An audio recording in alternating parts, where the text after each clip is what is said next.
You did not know your dad. What are a couple things you wish you knew about him? Yeah, I'll see if I can get through this. It's a great question, and coming from you, I couldn't appreciate it more. I mean, the first thing that comes to mind, really, not having known him or getting the opportunity to know him, of course, I think just deep down, I just would have wanted to know just, you know, if he loved me and how much, you know.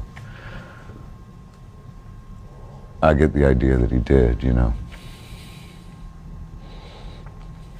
But the other nice thing would have been just having, you know, someone of my own blood give me some insight of and you know what it would be like to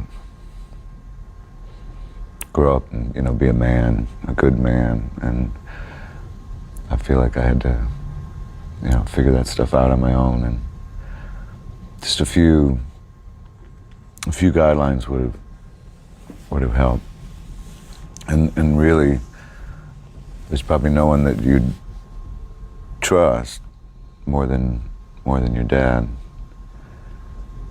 and you know, by the time adolescence came along, you know, I didn't really trust any adults, and all the adults I was just having a hard time at that point, and I'm thinking he might have been able to help me through some of that. But you know, someone was really kind enough, and it's a very long story how this all ended up, but I ended up with 4 songs of him singing. Yep. And I just heard him for the first time last month. Really? Yeah.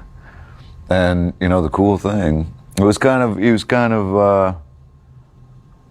I mean, it sounded good, the production was good, his voice sounded great, and it was kind of like, you know, at the end, it was probably early 70s, so it was kind of the end of the crooners, and